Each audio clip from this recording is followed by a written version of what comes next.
Just a second. Yes बच्चों, good morning. CM inter group 2 company accounts. Guys accounting standards हमारे चल रहे थे। लास्ट लेक्चर में AS11 देखा था और मॉड्यूल के हमने प्रैक्टिकल क्वेश्चंस देखे थे, राइट, और रिलेटेड थ्योरी देखा था।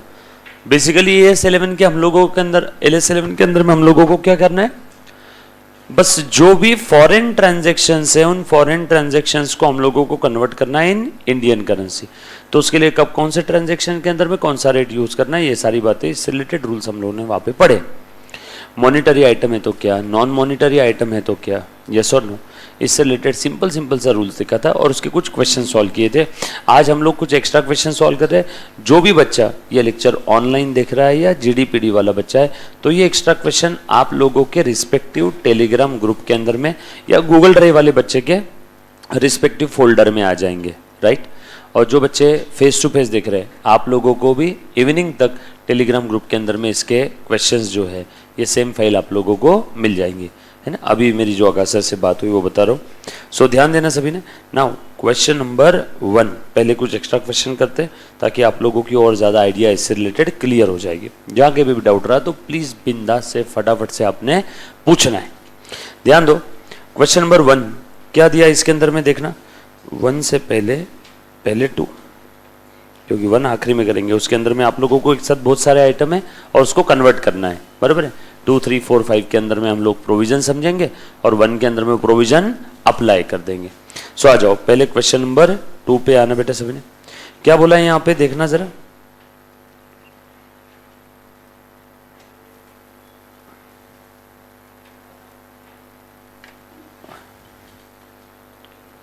हाँ, goods purchase on 24th of Feb 2018 of US dollar, उन्ना ध्यान दे बेटा, of US dollar 1000 for which payment made on 5th of June 2018।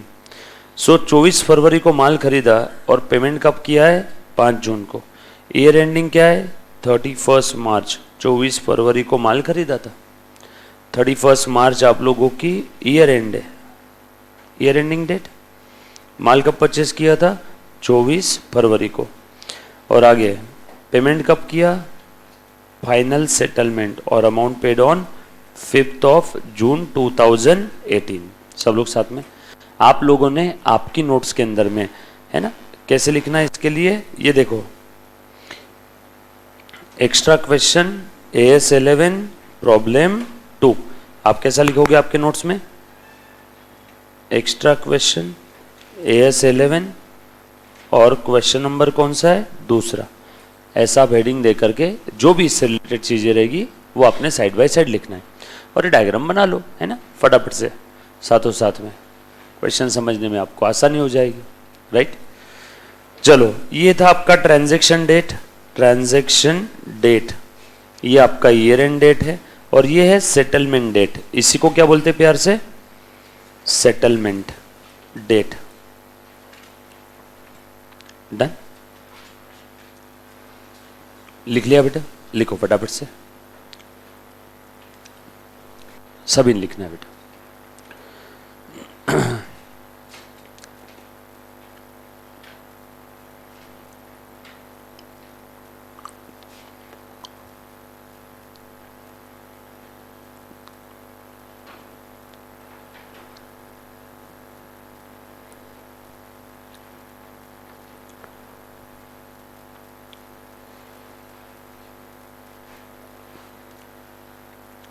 Done, लिखा, लिखो।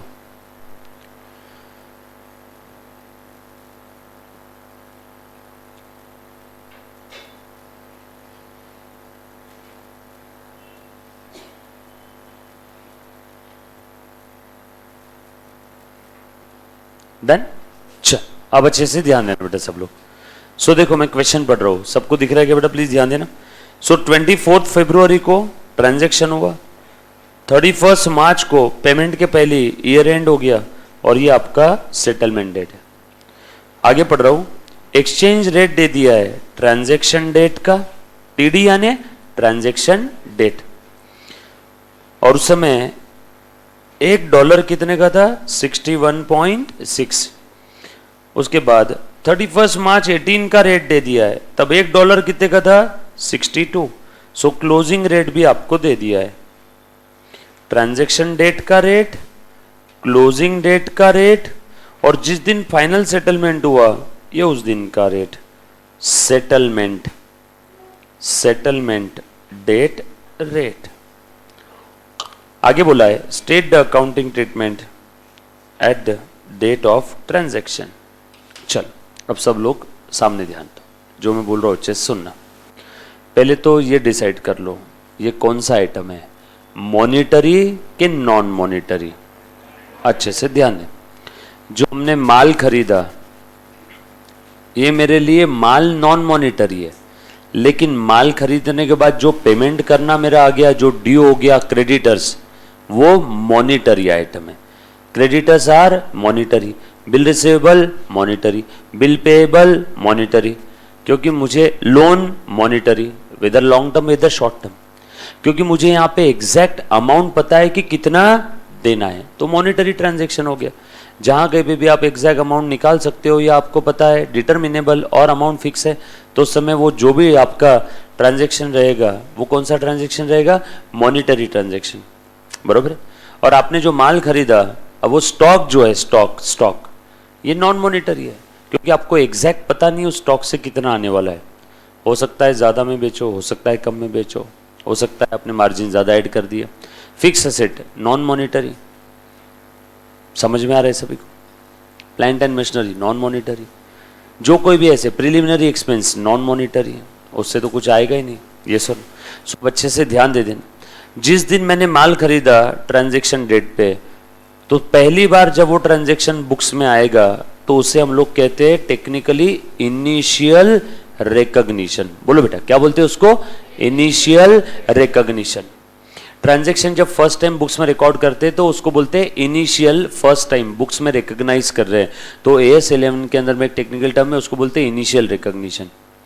तो इनिशियल रिकॉग्निशन कौन से वैल्यू पे होगा, जो आपका एक्चुअल एक्सचेंज रेट है उस दिन का, उस पे। सो बताओ कब हमने माल खरीदा था, 24 ऑफ फेब को। कितने का माल खरीदा था 24 ऑफ फेब को, $1000 का। तो 24 ऑफ फेब का जो रेट है उसी रेट पे हम लोग इसकी अकाउंटिंग करेंगे। इसको बोलते हैं initial recognition at the rate, कौन सा rate, on the date of transaction itself, बरोबर। उसके बाद ये अगली डेट है आपकी 31 मार्च 2018, ये है ईयर एंड डेट। तो ईयर एंड डेट पे अब इसका हम लोग कैसे रिकॉग्निशन करेंगे, अच्छे से सुनना। ईयर एंड डेट पे अब मुझे उस पार्टी को पैसा देना है, कितना पैसा देना है देखो तो जरा। सो 24 फरवरी को मैं रिकॉर्ड करूंगा $1000 मल्टीप्लाइड बाय, बोलो 24 फरवरी का रेट बताओ कितना था बेटा, 61.60। सो मैं इस पे रिकॉर्ड करूंगा 61,600, नॉर्मल वर्किंग बता रहा हूं आपको। उसके बाद बीच में ईयर एंड आ गया क्या, अब बताओ किस पे रिकॉर्ड करने वाला हूं, ईयर एंड पे, क्लोजिंग रेट पे। मॉनिटरी आइटम्स ईयर एंड पे कौन से रेट पे दिखाना है, क्लोजिंग रेट पे। ये तो ट्रांजैक्शन डेट था, तो मैंने ट्रांजैक्शन डेट पे आपका इनिशियल रिकॉग्निशन जो करना चाहिए था वो इनिशियल रिकॉग्निशन हो गया एट एक्चुअल रेट, जो भी उस दिन का एक्चुअल रेट था, ये एक्चुअल रेट है on the date of transaction, बरोबर। अब उसके बाद 31 मार्च 18 को, अब ये जो क्रेडिटर्स है, ये क्रेडिटर्स कौन से, क्रेडिटर्स फॉर परचेज, कहाँ दिखाएंगे, बैलेंस शीट के लायबिलिटी साइड में। कौन सा आइटम है, मॉनिटरी आइटम। मॉनिटरी आइटम के लिए AS 11 क्या कहता है भैया, मॉनिटरी आइटम आपने दिखाना है एट क्लोजिंग रेट, कब, ऑन बैलेंस शीट डेट, बरोबर। बताओ क्लोजिंग रेट कितना है बैलेंस शीट डेट का, बता दो। तो ये दिया है 62, जो कि कितना है यहाँ पे, $1 इज इक्वल टू 62 रुपीज। तो हम लोग इसको किस पे दिखाएंगे बेटा, सो $1000 मल्टीप्लाइड बाय 62 यानी 62,000। सो वो जो क्रेडिटर है उस क्रेडिटर को हम लोग किस पे दिखाएंगे, 62,000 पे। बोलो कितना एक्स्ट्रा दे रहे हैं हम लोग यहाँ पे उसको, 61,600 पे दिखाया था, बैलेंस शीट डेट पे तो ज्यादा देना निकल रहा है। उस गोरे को तो $1,000 ही मिलेगा, लेकिन डॉलर ही महंगा हो गया तो मेरी क्या गलती है? उसको तो $1,000 ही देना है, बट लेकिन पहले जो डॉलर 61.6 का था, अब वो डॉलर कितने का है? 62 का। देखो 40 पैसे इंटू 1000, 400 रुपए से बढ़ गया क्या? अब बताओ, देयरफॉर उस क्रेडिटर को हम लोग कितने पे रिकॉग्नाइज करेंगे बताओ तो? उस क्रेडिटर को हम लोग दिखाएंगे 62,000। सही बोल रहा हूं? क्रेडिटर्स को किस पे दिखाएंगे? 62,000 पे। मैं नहीं बोल रहा हूं, AS11 ने बोला। और बताओ नुकसान कितने का हो गया यहाँ पे? 400 रुपए का। वो लॉस कहाँ पे दिखा देंगे? इनकम एक्सपेंस में, डेबिट में, P&L में, डेबिट में दिखा दो। ये देखो ये लॉस हो गया, ये P&L में डेबिट कर देंगे। कितने का लॉस है? 400 का। चेक करो तो अल्टीमेट इफेक्ट सेम आए क्या? 62,000 माइनस 400। लॉस दिखाना पड़ेगा ना, तभी तो इफेक्ट सेम हो जाएगा। देखो मैंने लॉस दिखा दिया 400 का। क्यों सर 400 का लॉस हुआ? पहले उस क्रेडिटर को देना था 61,600, अब उस क्रेडिटर को देना है 62। सर ऐसा क्यों हुआ? उसके पीछे जिम्मेदारी हो फॉरेन एक्सचेंज रेट। सर क्या हुआ रेट का? डॉलर महंगा हो गया, मुझे तो उसके $1,000 खरीद के लाना है और मुझे $1,000 देना है। अब पहले जो $1,000 61,600 का मिल रहा था, जिस दिन मैंने ट्रांजेक्शन किया था उस दिन तो मैंने दिया नहीं। सर क्यों नहीं दिया? उधारी वाला ट्रांजेक्शन था ना। तो सर अभी आप कौन सा दे रहे हो? बैलेंस शीट डेट वाले दिन। वैसे भी आप बाद में देने वाले हो, बट बैलेंस शीट डेट वाले दिन मुझे कंजर्वेटिज्म और प्रूडेंस को मद्देनजर रखते हुए अगर कुछ लॉस होने वाला है तो उसे रिकॉर्ड तो करना होगा ना। तो बैलेंस शीट डेट वाले दिन का रेट अगर मैं देखूं तो मुझे आज ही उस क्रेडिटर को 400 एक्स्ट्रा देना है, तो मैंने उस लॉस को आज ही रिकॉग्नाइज कर दिया। वो अलग बात है, मैंने पेमेंट किया है कि अभी तक? नो। अभी भी देखो क्रेडिटर दिख रहा है बैलेंस शीट में 62 का, लेकिन 400 एक्स्ट्रा देना है। सो गावरान भाषा में जिस दिन मैंने ट्रांजैक्शन किया उस दिन का ट्रांजैक्शन डेट का रेट ले लो। मॉनिटरी आइटम के समय, बैलेंस शीट डेट के समय जो क्लोजिंग रेट रहेगा वो रेट पे मॉनिटरी आइटम्स को दिखाओ, और जो भी डिफरेंस है वो इनकम एक्सपेंस में डाल दो। और अब आ जाओ अगली डेट कौन सी थी बेटा हमारी? अच्छा ये साथों साथ लिख लेना बेटा, बुक के अंदर में लिख रहे हो ना साथ साथ में। और अगली डेट कौन सी है देखो तो जरा। अगली डेट है 5, कौन सी डेट है देखो यहाँ देख ले तो, 5 जून। 5 जून का रेट क्या है? 5 जून 62.5। सो 5 जून है आपकी अगली डेट, 5 जून 2018। ये सेटलमेंट डेट है। सो इस दिन मैं फाइनली उसको पेमेंट कर रहा हूं। कितना पेमेंट कर रहा हूं मैं उसको? $1,000। कितना पेमेंट कर रहा हूं? $1,000। तो देखो मैं $1,000 खरीदने गया मार्केट में, एक कोई देते का रे $1,000 दो, $1,000 दो। तो मार्केट में उस दिन $1 का रेट क्या था? 62.5। क्योंकि मुझे उस गोरे को पेमेंट करना है $1,000 में, मेरे पास डॉलर तो है नहीं, तो मुझे पहले डॉलर खरीदना होगा। और डॉलर क्या रेट पे मिल रहा है उस दिन? 62.5। 62.5। सो मुझे $1,000 के लिए कितना देना पड़ा? 62,500। माल जब खरीदा था तब का रेट अलग था, तब कितना था? 61,600 टोटल जो पेमेंट था। मैं एक्चुअल में पेमेंट कितना कर रहा हूं? 62,500। मेरा तो लॉस हो गया रे। कितने का लॉस हुआ? कितने का लॉस हुआ? No, 900 is the wrong answer. 500 का लॉस हुआ। कैसे? अरे ऑलरेडी 400 का तो मैं रिकॉग्नाइज कर चुका हूं ना, वापस थोड़ी 400 का रिकॉग्नाइज करना है। 900 बोला तो 400 का लॉस 2 बार रिकॉग्नाइज कर दो। ऑलरेडी वो क्रेडिटर कितने पे आ चुका है? लेटेस्ट देखो, लेटेस्ट 24 फरवरी को क्रेडिटर दिख रहा था 61,600।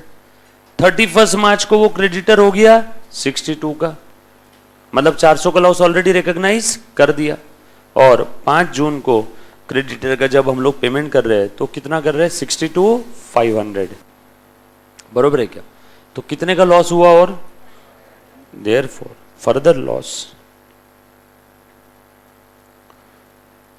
500। पेमेंट कैसा करेंगे? क्रेडिटर अकाउंट डेबिट 62,000, अरे जाना रे 62,000। P&L account debit 500 to bank 62,500। 400 का तो ऑलरेडी हमने रिकॉग्नाइज कर दिया है। इसमें किसी को डाउट है? बोल बेटा, बोल बोल प्लीज। हाँ, कौन सा वाला नहीं समझा? अच्छा, कर लो, करो बेटा, नोट कर लो एक बार।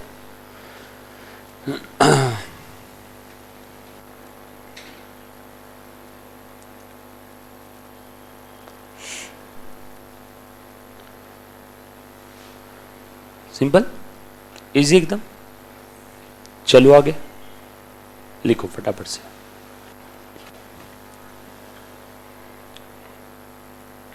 लिखना है बेटा सब।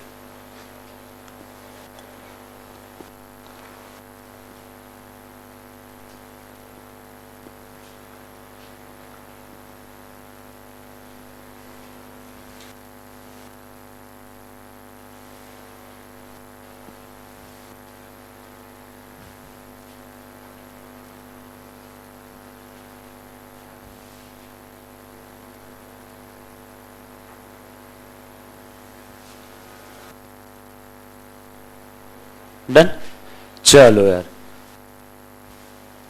आज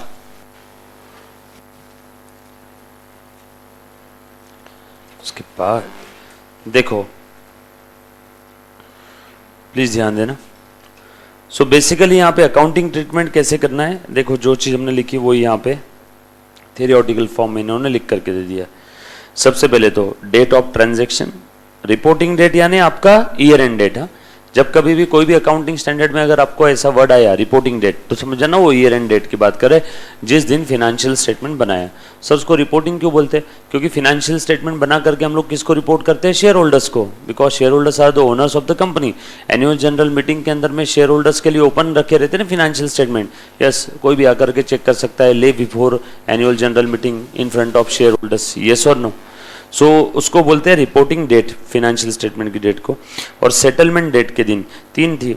डेट ऑफ ट्रांजैक्शन के दिन हमने इनिशियली रिकॉग्नाइज किया। इनिशियल रिकॉग्निशन कौन से वैल्यू पे रहेगा? By applying the rate on the date of transaction. देखो, the rate on the date of transaction दिख रहा है क्या सभी को अब? और उसके बाद इसीलिए देखो कौन सा रेट आ गया, देखो इनिशियली 61,600 देना बाकी था, हो गया। देन दूसरा accounting treatment on the reporting date. आपको कोई एंट्रीज वगैरह पास नहीं करना है, बस एएस के अंदर में आपने इतना डिस्क्लोजर देना है कि होगा कैसे।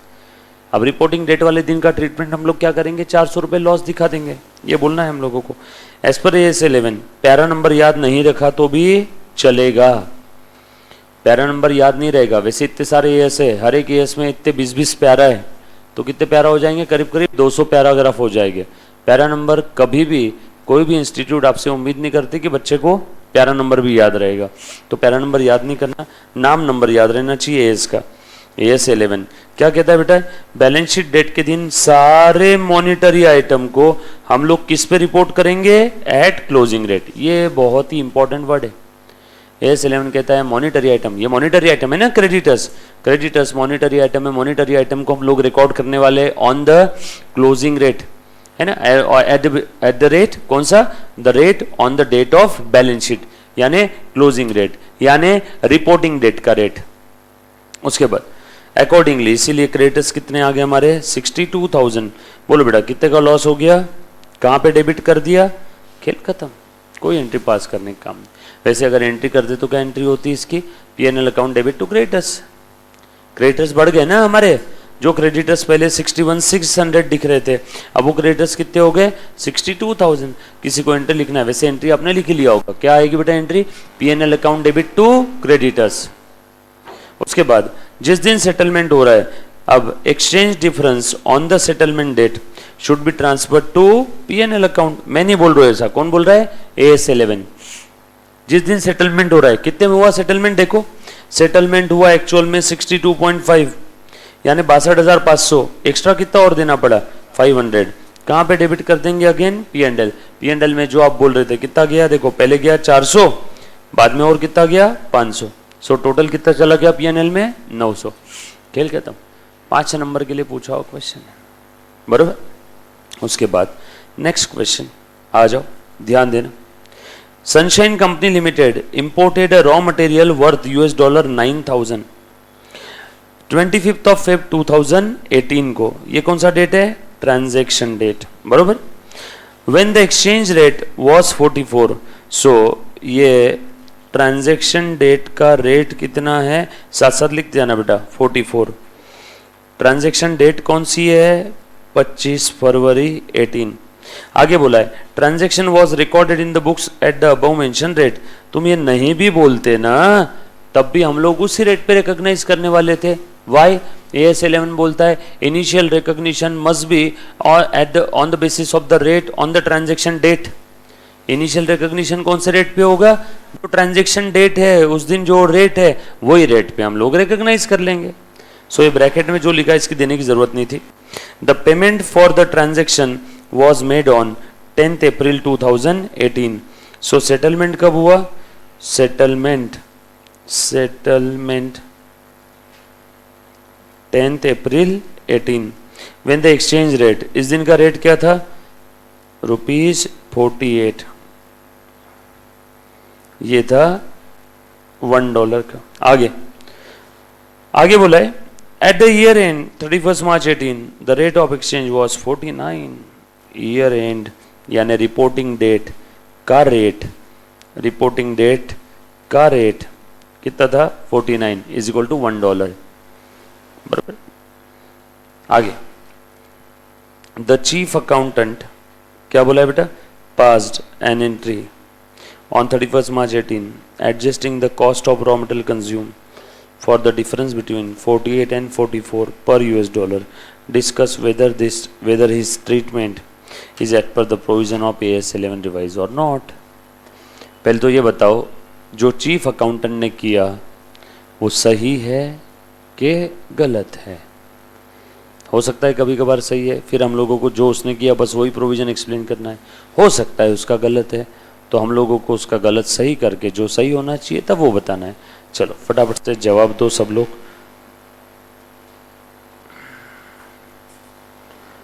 बोलो बेटा।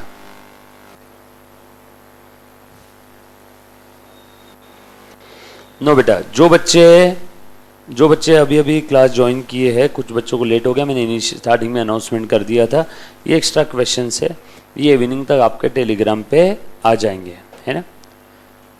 चलो बताओ तो, प्लीज ट्राई करो। इसने जो ट्रीटमेंट दिया वो सही है गलत है, गलत है। कैसे बताओ। इस गधे ने क्या किया मालूम है, इसने कि नहीं कॉस्ट के अंदर में एडजस्ट कर लिया।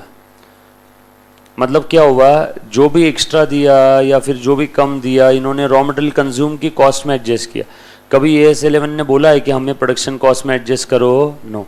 AS11 क्या कहता है कि अगर मॉनिटरी आइटम है initial recognize at the date on the transaction at the rate on the transaction date, उसके बाद मॉनिटरी आइटम है तो AS11 कहता है कि बैलेंस शीट डेट वाले दिन जो रेट है उस रेट पे उस मॉनिटरी आइटम को लेके आओ और इसमें जो भी फायदा है नुकसान होगा P&L में डाल दो। और सेटलमेंट डेट के दिन जो भी आप पेमेंट करोगे उस समय का भी फायदा नुकसान P&L में डाल दो। सिंपल है, यही बात बोलिए बेटा। सो यहाँ पे जो चीफ अकाउंटेंट ने जो किया है वो बड़ी चीप हरकत की है, बिल्कुल गलत है। तो हम लोग उसका विरोध करते हैं। तो सही क्या है ये बताना होगा। सही क्या रहेगा बेटा, फटाफट से बताओ। एनीबॉडी, कोई ट्राई करेगा? कोई तो एक बच्चा हाथ खड़ा करके हिम्मत करके क्या होना चाहिए था। अगेन वैसे पिछले क्वेश्चन के अंदर में जो 3 डेट थी, सो पहली डेट सर ट्रांजैक्शन इस दिन हुआ, ये था ट्रांजैक्शन डेट। इनिशियल रिकॉग्निशन होना चाहिए था on the rate on the transaction date, बरोबर है। उसके बाद सर ईयर एंडिंग डेट ये है, इतने का लॉस हो गया या इतने का प्रॉफिट हो गया P&L में डेबिट क्रेडिट जाएगा, और वो सेटलमेंट डेट है। एनीबॉडी, कोई ट्राई कर सकता है आप में से? हिम्मत करो, थोड़ा सा हो जाएगा। आ जाओ, चलो मैं बताता हूं, ध्यान देना सभी ने। कहाँ लिखता हूं? यहां लिखता हूं इस चीज को। चलो बता दो बेटा, सबसे पहले फटाफट से बता दो, ट्रांजैक्शन डेट के दिन हम लोग क्या करेंगे? Initial recognition at cost, sorry at cost नहीं, अरे इनिशियल रिकॉग्निशन, वो ट्रांजैक्शन कॉस्ट ही बोलते हैं उसको, बट वो वर्ड यूज नहीं करना है। Initial recognition at the rate on transaction date. बोलो कितने का माल लिया था? 9000। इस दिन का रेट क्या था? 44। देयरफॉर यहाँ पे किसी को लिखना है तो लिख लो, purchase account debit to creditor $9,000 into 44 क्या, वैसे एंट्री आपसे पूछेंगे नहीं बट लिखना है तो लिख सकते हैं, बरोबर। उसके बाद आगे क्या हुआ है बताओ। सो ट्रांजैक्शन डेट के दिन इनिशियल रिकॉग्निशन होगा on the rate given on transaction date. ये किसके हिसाब से किया हमने अकाउंटिंग, ये AS 11 के हिसाब से। AS 11 कहता है कि जिस दिन आप ट्रांजैक्शन में एंटर कर रहे हो उस दिन का जो रेट है, इतना क्यों थक रहे, जिस दिन ट्रांजैक्शन में एंटर कर रहे हो उस दिन का रेट। इसके लिए एक वर्ड मैंने बताया था लास्ट लेक्चर में, आपको अगर याद आ रहा होगा तो। Very good, spot rate. कौन सा रेट रहेगा, स्पॉट रेट, बरोबर ना, बरोबर। कौन सा वर्ड था बेटा बोल, स्पॉट रेट। आप थे लास्ट लेक्चर में, ओके। चलो आगे, तो इस स्पॉट रेट पे ले लिया। उसके बाद ईयर एंड डेट और reporting date, year end date और रिपोर्टिंग डेट।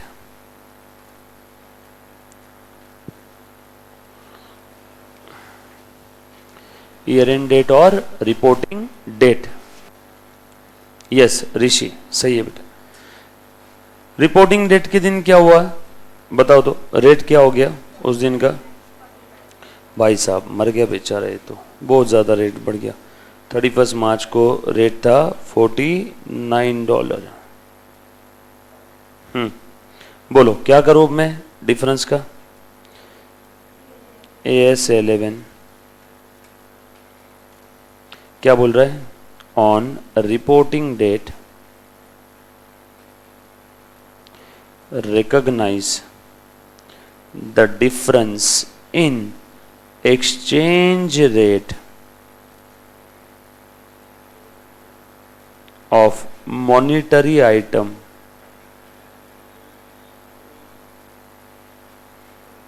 कहाँ पे, comma, in profit and loss account. Monetary item का एक्सचेंज रेट का जो भी डिफरेंस है वो कहाँ पे रिकॉग्नाइज करेंगे, प्रॉफिट एंड लॉस अकाउंट में। चलो बता दो कितने का डिफरेंस है, 44 और 49, 5 रुपए का क्या। सो $9,000 पर डॉलर डिफरेंस है, 49 माइनस 44, देयरफॉर कितना हो गया 45,000। कहाँ पे डेबिट करेंगे, PNL में, PNL में डेबिट कर दो। एंट्री भी लिख लो इसकी,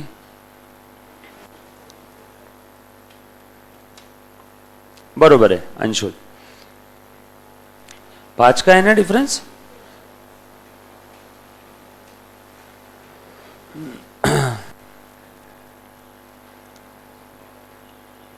चलो आगे, एंट्री लिख लो इसकी, profit and loss account debit to creditors, बरोबर है। बैलेंस शीट टैली है, देखो क्रेडिटर्स बढ़ गए और लॉस की वजह से लाइबिलिटी साइड कम हो गई। नेक्स्ट, उसके बाद लिख लो 3-fold आंसर है इसका, transaction date, year end date और आपका सेटलमेंट डेट। लिखो on settlement date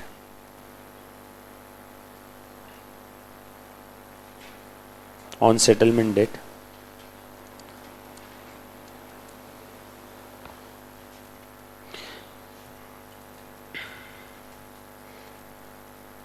as per AS 11 all monetary items be recognized in the balance sheet at, sorry recognize नहीं ना रे, settled है ना, recognize तो हो गया ना ऊपर में। all monetary items be settled at rate on settlement date and difference if any be recognized in profit and loss account and difference if any be recognized in profit and loss account. बोलो बेटा settlement date का rate क्या है? Very good, बताओ therefore कितने का difference है? $9,000 into difference 1 रुपये का है। लास्ट में उसको हमने कहां पे लेके आ गया था? 49 पे। कुछ बच्चे अभी भी 44 भी अटके हुए। 31 मार्च को हमने उसको कहां पे लेके आ गया था? 49 पे। सो डिफरेंस कितने का है? 1 का। Therefore 9,000 rupees. बरोबर है क्या? और ये फायदा हो गया इस बार। देयरफॉर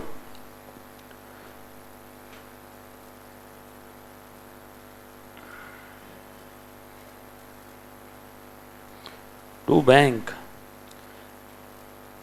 क्रेडिटर्स को कितने से डेबिट करेंगे? पहले तो ये बता दो। क्रेडिटर्स को डेबिट करेंगे, बताओ पहले का फायदा, पहले का पेमेंट कितना था? 396 प्लस नुकसान हो गया था, क्रेडिटर्स बढ़ गए थे 45,000। सो क्रेडिटर्स को डेबिट करेंगे 4,41,000 से। ये समझ में आया कि सभी को? नहीं सर, क्रेडिटर तो अपने 396 के दिख रहे थे, बाद में क्रेडिटर्स और बढ़ गए थे ना 45 से। सो क्रेडिटर्स कितने हो गए? 441। बरोबर, ये समझ में आया सभी को? सो क्रेडिटर्स हो गए 441, क्रेडिटर्स अकाउंट डेबिट 441। लेकिन पेमेंट कितना करेंगे हम लोग? पेमेंट करेंगे $9,000 इंटू 48, 4,32,000। सर कैसे? $9,000 खरीदने के लिए मुझे उस दिन कितना पेमेंट करना पड़ा? 48। फायदा हो गया टू P&L 9,000। सिंपल। किसी को कोई डाउट है तो एक बार प्लीज पूछो। चलो आगे, नेक्स्ट क्वेश्चन लिखो, पहले लिख लो।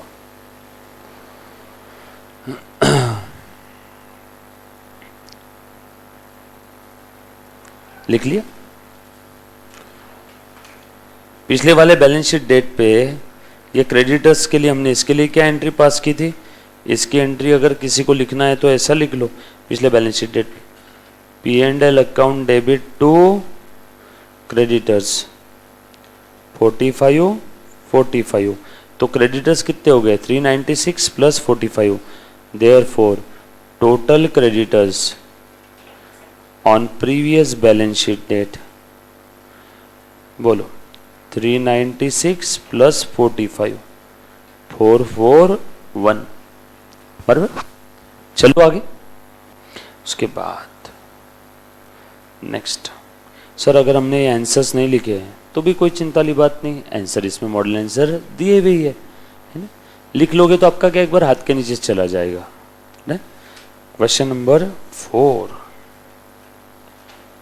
चल ध्यान देना। Mister A brought a forward contract for 3 months, okay, of $1 lakh।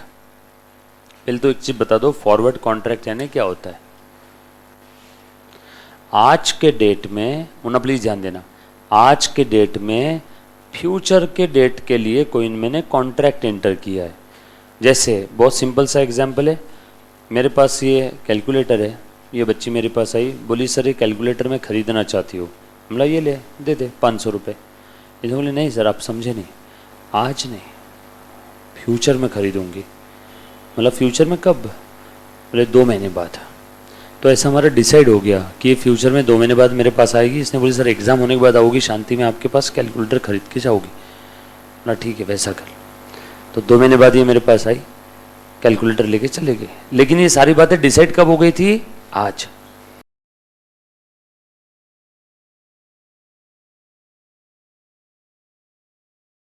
अगर तो हम लोग एक काम करते हैं, आज ही कॉन्ट्रैक्ट कर लेते हैं ना फ्यूचर के डेट का। ये बोली सर मैं तैयार हूँ। तो हम दोनों ने एक कॉन्ट्रैक्ट कर लिया आपस में as per Indian contract act की, आपकी 1872 की जो भी कोई प्रोविजन, 1872 है ना, तो जो भी उसकी प्रोविजन उसके हिसाब से कॉन्ट्रैक्ट कर लिया, एग्रीमेंट वैलिड वॉइड जो था सब करके कॉन्ट्रैक्ट बना लिया कि ये फ्यूचर में मेरे से कैलकुलेटर खरीदेगी, बट मैंने बोला 510 रुपये में बेचूंगा, क्योंकि 2 महीने मुझे भी तो संभाल के रखना है इसको। तो आज के डेट में फ्यूचर के डेट का कॉन्ट्रैक्ट कर लिया, कितने में, 510 में। तो फॉरवर्ड कॉन्ट्रैक्ट में यहाँ पे कैलकुलेटर को रिप्लेस कर दो डॉलर के साथ।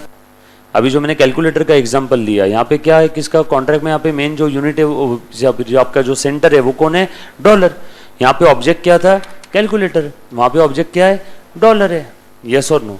सो अच्छे से ध्यान दे देना, फॉरवर्ड कॉन्ट्रैक्ट हुआ है $1,00,000 का। कॉन्ट्रैक्ट कब सेटल होगा, फ्यूचर में है, लेकिन हमने बनाया कब कॉन्ट्रैक्ट, आज ही डिसाइड कर लिया कि फ्यूचर में हम लोग ऐसा ऐसा ट्रांजेक्शन करने वाले हैं।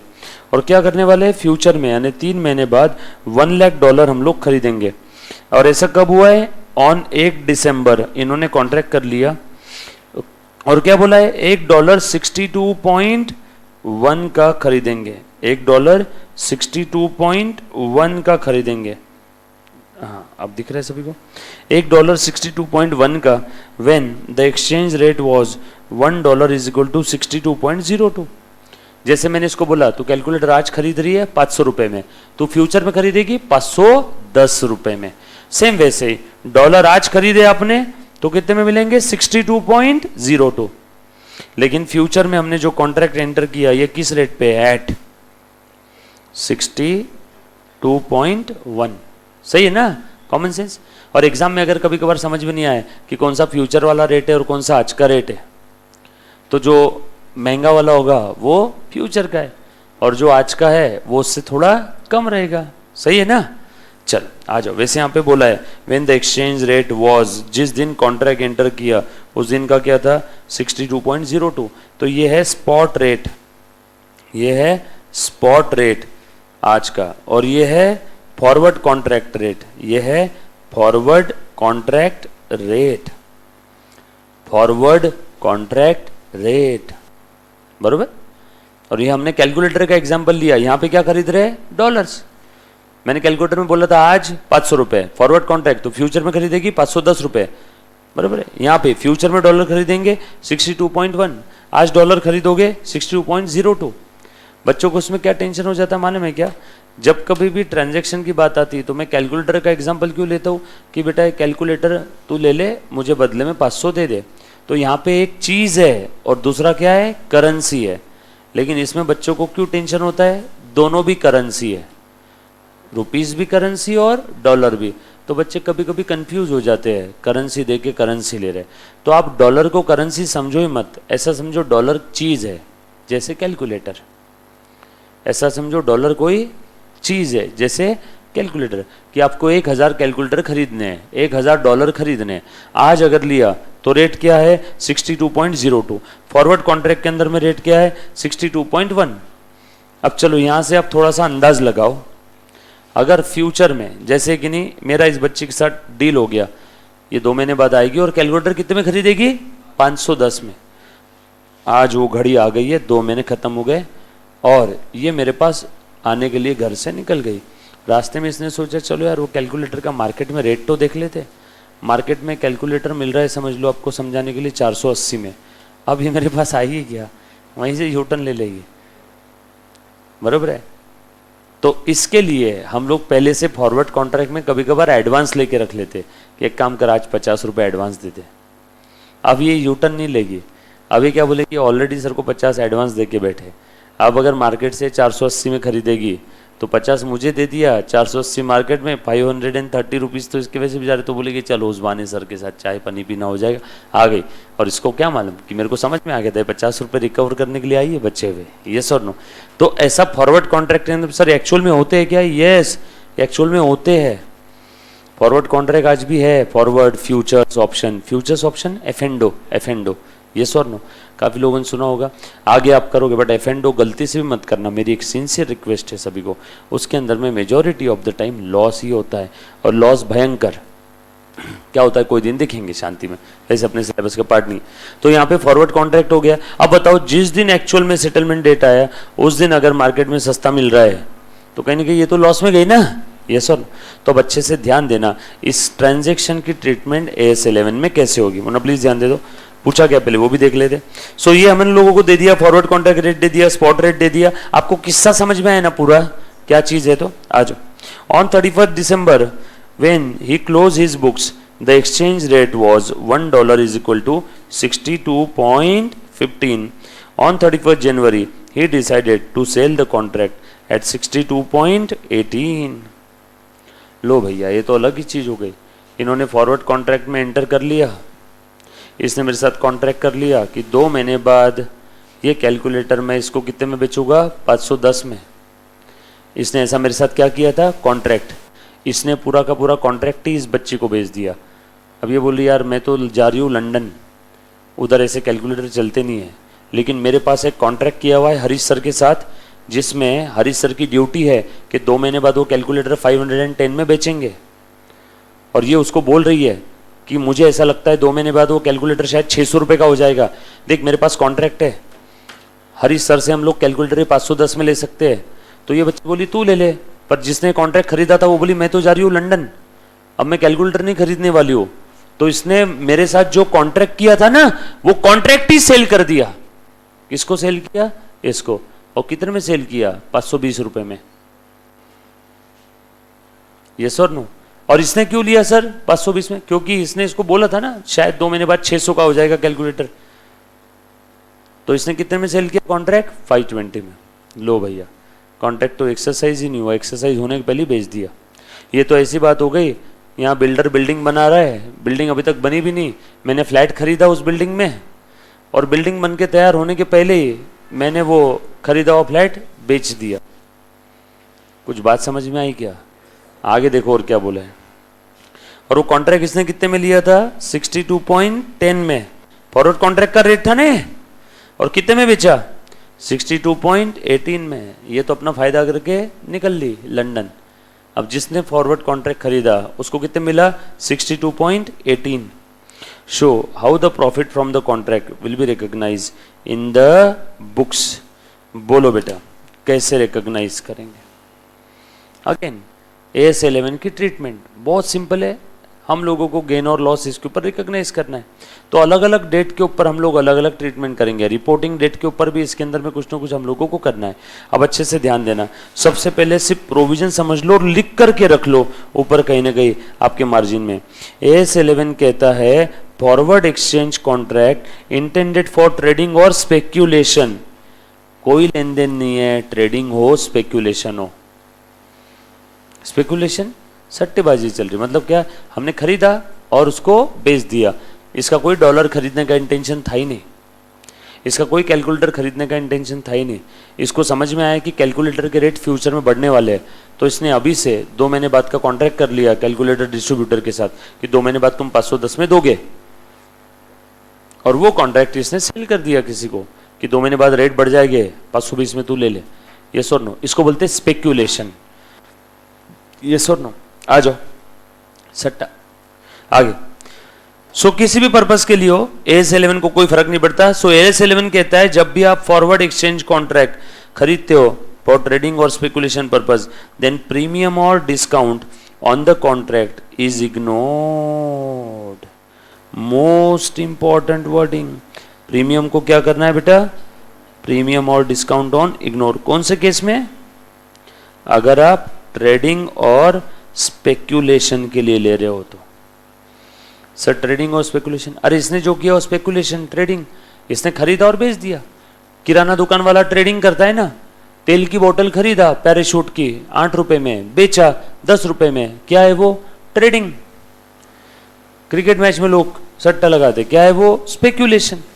फॉरवर्ड कॉन्ट्रैक्ट मैंने डॉलर के अंदर में सट्टा लगाया, खरीदा, आगे मैं बेच दूंगा, मुझे बस फायदा कमाना है, वो मेरा मेन बिजनेस नहीं है। सो ट्रेडिंग और स्पेकुलेशन पर्पस के लिए अगर आप फॉरवर्ड कॉन्ट्रैक्ट खरीद रहे हो, सो पिछले 5 मिनट के डिस्कशन का एक सेंटेंस बता करके कंक्लूड कर रहा हूं। अगर आप फॉरवर्ड कॉन्ट्रैक्ट बाय और सेल कर रहे हो, ट्रेडिंग और स्पेकुलेशन आपका इंटेंशन है, तो उस समय जो भी प्रीमियम या डिस्काउंट रहेगा उस फॉरवर्ड कॉन्ट्रैक्ट के ऊपर, सब प्रीमियम डिस्काउंट कैसे निकालेंगे? अरे देखो ना 62.02, 62.18 प्रीमियम आ गया ना, 0.14, 0.16 जो भी है। तो जो भी प्रीमियम या डिस्काउंट रहेगा उसे इग्नोर कर देना वायर। इग्नोर करना है, मतलब बैलेंस शीट डेट के दिन कुछ आएगा ही नहीं। सभी कब आएगा? फाइनल सेटलमेंट के समय। देखो आगे क्या बोला है, is to be ignored and at each balance sheet date value of the contract, अब देख लो, marked to current market value. ले भैया ये तो क्रॉस कर रहे अपनी बोली हुई बातों को, पहले बोलते इग्नोर कर दो, फिर बोल रहे बैलेंस शीट डेट पे marked to market value. Marked to market value यानी क्या होता है? उसको मार्केट वैल्यू पे लेके आ जाओ। मार्क्ड टू मार्केट वैल्यू मतलब उसको मार्केट वैल्यू पे लेके आ जाओ। जैसे कॉन्ट्रैक्ट था 100 रुपए का, बैलेंस शीट डेट के दिन उसकी मार्केट वैल्यू हो गई 90, तो लेके आ जाओ 90 पे। बोलो एंट्री क्या रहेगी? नुकसान हो गया 10 का। कॉन्ट्रैक्ट था 100 का, बैलेंस शीट डेट के दिन उसकी वैल्यू हो गई 105 रुपए, again marked to market value, फायदा हो गया 5 का। आगे सो इंपॉर्टेंट था, पहले ध्यान देना सभी ने। एंड द गेन और loss on the contract recognize, कहां पे रिकॉग्नाइज करना है? ट्रीटमेंट ऑफ प्रॉफिट, अगर प्रॉफिट हुआ तो। क्या बोल रहा है बेटा? ध्यान देना। अभी अपना अभी वाले प्रॉब्लम की किस्से के ऊपर आ गए, अब हम लोग इसको डायरेक्टली सॉल्व करते हैं, अच्छे से ध्यान देना। ए ने फॉरवर्ड कॉन्ट्रैक्ट खरीद लिया, कितने का लिया था बेटा? 62.10 का, बरोबर है क्या? इस पे प्रीमियम कितना दिया उसने बता दो? 62.02 था, 62.02 माइनस 62.10, प्रीमियम कितने का हो फटाक से निकाल? 0.08। ये $1 के लिए क्या? देयरफॉर टोटल प्रीमियम पेड कितना था? $1,00,000 मल्टीप्लाइड बाय 0.08 यानी 8,000। क्या? ये 8,000 का जो भी प्रीमियम इसने दिया है ये हम लोग रिकॉग्नाइज कर लेंगे बैलेंस शीट डेट वाले दिन। कहां पे? Marked to market value. Marked to market value, बोलो कहां पे रिकॉग्नाइज करेंगे? प्रीमियम पेड है या रिसीव्ड है? प्रीमियम पेड है ना रे, रिसीव कहाँ है? हमने फॉरवर्ड कॉन्ट्रैक्ट खरीदा ना, 62.02 की चीज मैंने खरीदी 62.10 में, तो प्रीमियम पेड है तो इसको रिकॉग्नाइज कर लो। कहाँ पे रिकॉग्नाइज करना है? प्रॉफिट एंड लॉस अकाउंट के अंदर में। देखो दिख रहा है कि सभी को? यस और नो? कौन सा बेटा? 62 पॉइंट, अच्छा कहां पे दिया इन्होंने? अच्छा सेटलमेंट डेट का डायरेक्टली इन्होंने ले लिया। लो सेटलमेंट डेट का निकाल लो, 62.18 माइनस 62.02 निकालो, कितना आ रहा है? सभी के पास में क्वेश्चन नहीं है ना अभी? रुको प्रॉपर यहां पे लिख करके बताता हूं। Question number 3, extra question AS 11 ऐसा लिख लो और यहां पे लिखो forward contract.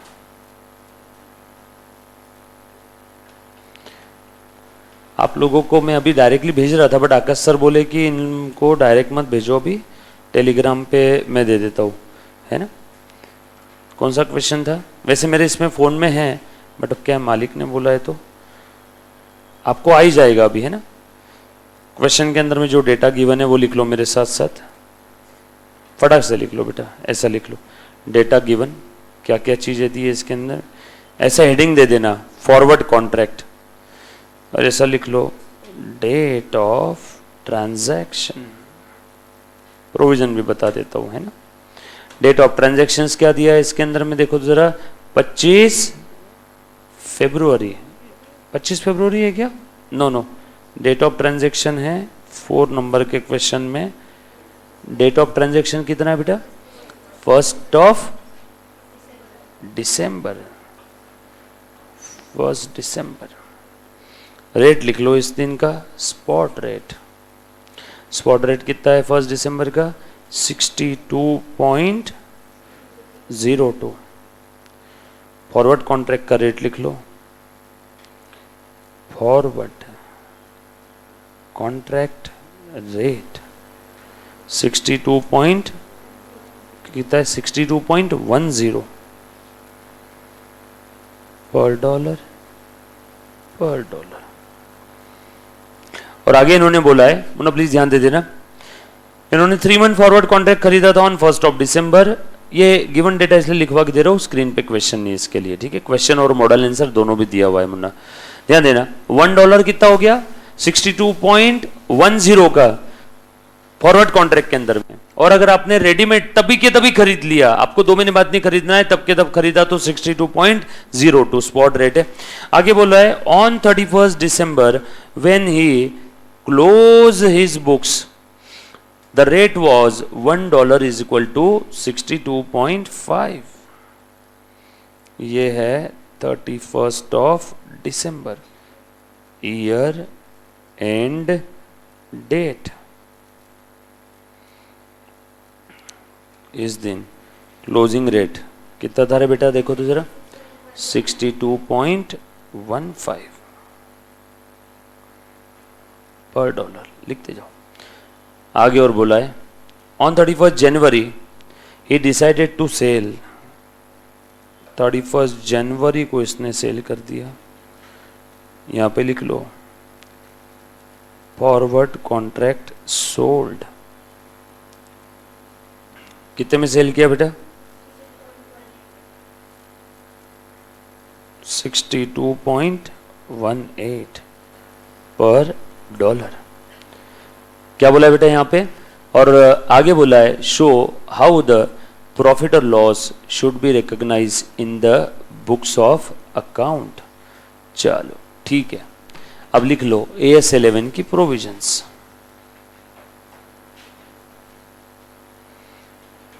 As per AS 11 ऐसा लिखना, प्रॉफिट और loss on forward contract, profit और लॉस ऑन फॉरवर्ड कॉन्ट्रैक्ट। जो भी प्रीमियम और डिस्काउंट रहेगा इनिशियली उसको हम लोग इग्नोर कर देंगे।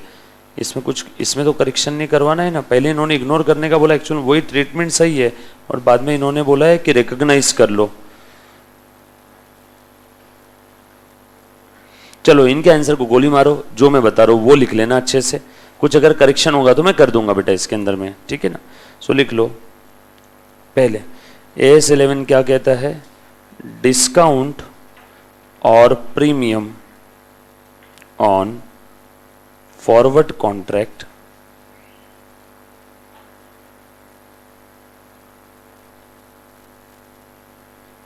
To be ignore on balance sheet date if such contract entered for trading, ये इंपॉर्टेंट है हाँ, ट्रेडिंग और स्पेक्यूलेशन होना चाहिए, दोनों में से कोई तो एक चीज। if such contract entered for trading और speculation purpose,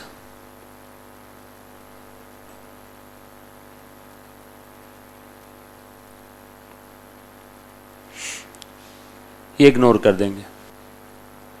सर इग्नोर करने के पीछे का लॉजिक क्या हो सकता है, देखो इसके पीछे का लॉजिक बहुत सिंपल है। अगर ये ट्रेडिंग और स्पेकुलेशन पर्पस नहीं होता ना तो डेफिनेटली इसको मैं रिकॉग्नाइज कर लेता। ट्रेडिंग और स्पेकुलेशन के अंदर में हम लोग इसको इग्नोर क्यों करते पता है, क्योंकि अगर लॉस हो रहा है तो वो इंसान बेचेगा ही नहीं, वो वेट करेगा। और जो चीज ट्रेडिंग और स्पेकुलेशन पर्पस के लिए उसके अंदर में कंसिस्टेंटली फ्लक्चुएशन होते रहता है। देखो डॉलर के रेट हर घंटे में चेंज होते हैं, हर मिनट के अंदर में चेंज होते हैं, 0.1 पैसा, 0.2 पैसा, आधा पैसा, 1 पैसा, 2 पैसा। आप गूगल करते जाओ, रिफ्रेश करते जाओ, डॉलर का रेट चेंज होते रहता है, चेंज होते रहता है। तो आप कितने बार रिकॉग्नाइज करोगे। तो जब कभी भी ट्रेडिंग और स्पेकुलेशन पर्पस के लिए आप कोई खरीदते हो, और इनफैक्ट यही नहीं, शेयर्स भी अगर आप खरीदते हो, जैसे मैंने शेयर्स खरीदे रिलायंस कंपनी के, 4 जनवरी को रेट था 100 रुपए पर शेयर, 5 जनवरी को रेट हो गया 102 रुपए पर शेयर। बताओ मुझे 5 जनवरी को आप एंट्री पास करोगे क्या उसकी? नो। इसीलिए जब कभी भी ट्रेडिंग और स्पेकुलेशन पर्पस के लिए आप कुछ ले रहे हो तो उसका जो भी प्रीमियम डिस्काउंट है वो आपने कहीं पे रिकॉग्नाइज नहीं करना है। सभी कब रिकॉग्नाइज करना है? जिस दिन, इसमें जो आंसर लिखा है उसके अंदर मैं अगर कुछ करेक्शन है तो मैं करवा दूंगा, जो मैं बोल रहा हूं वो सही है, उसको अच्छे से सुनना। जिस दिन आप एक्चुअल में ये फॉरवर्ड कॉन्ट्रैक्ट सेल कर दोगे उस दिन अगर प्रॉफिट हुआ तो रिकॉग्नाइज करेंगे, नहीं तो नहीं करेंगे। बरोबर है क्या? अदरवाइज नहीं। बैलेंस शीट डेट के दिन आपने रिकॉग्नाइज करने की जरूरत नहीं है। आपने कब रिकॉग्नाइज करना है? On the date of sale. कब रिकॉग्नाइज करना है बेटा? On the date of sale. So यहां पे अगर किसी को साइड में लिखना है तो ऐसा लिख लो, प्रॉफिट और loss should on forward contract be recognize only on date of sale. बरोबर है? कब रिकॉग्नाइज करेंगे? Only on the date of sale, तब तक नहीं। एक बार चेक करना, लोडिंग नहीं आ रहा है मुन्ना, क्यों? इधर तो क्लियर है। देन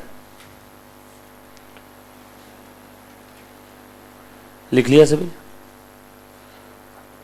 आ जाओ। सो देयरफॉर बोलो कब सेल किया बेटा इन्होंने? 31 ऑफ जनवरी को। सो ये 31 दिसंबर का जो भी फायदा नुकसान है, बरोबर है, ये हम लोग रिकॉग्नाइज नहीं करेंगे। सो देयरफॉर प्रॉफिट और लॉस या फिर प्रीमियम और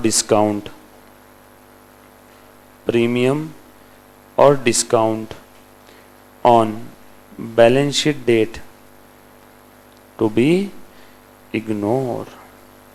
ऐसा लिखना पड़ेगा, ये लिखोगे नहीं तब तक नंबर मिलेगा नहीं, डिस्क्रिप्टिव पेपर है। नहीं तो बोल दो कि सर वो इग्नोर करना है। नो, ऐसा लिखना होगा AS 11 के हिसाब से, बरोबर?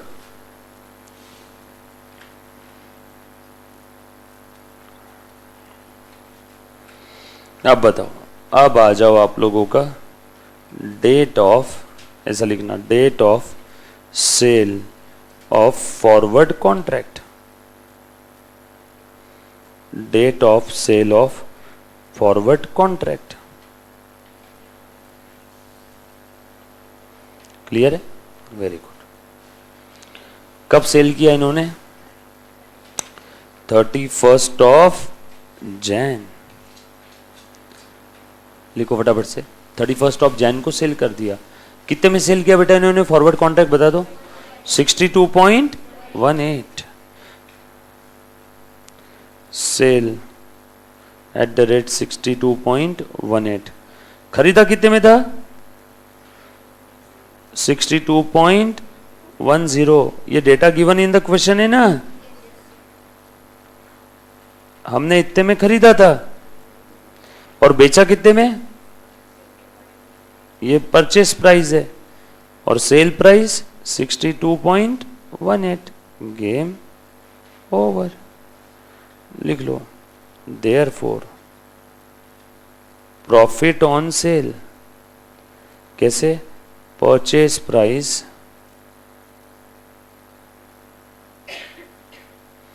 62.10, सेल प्राइस 62.18, therefore 0.08 पर डॉलर का क्या हो गया? प्रॉफिट। 0.08 पर डॉलर का क्या हुआ है? प्रॉफिट। खरीदा था 62.10 में, बेच दिया 62.18 में।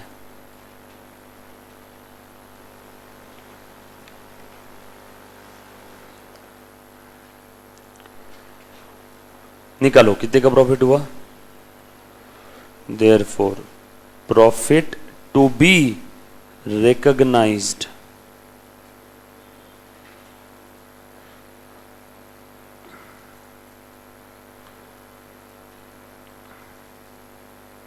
$8,000। लिख लो।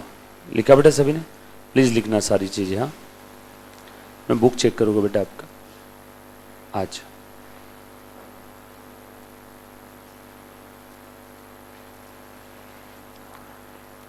Done.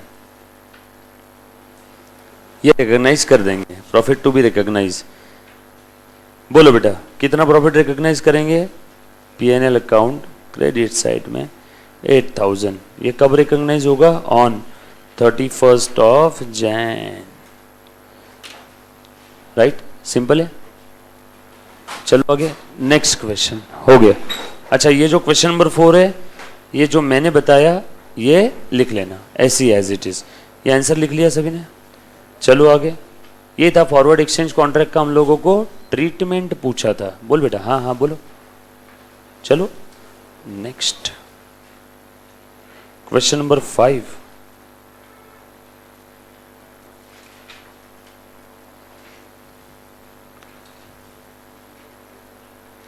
Sterling Limited purchased a plant for $20,000 on 31st December 2017.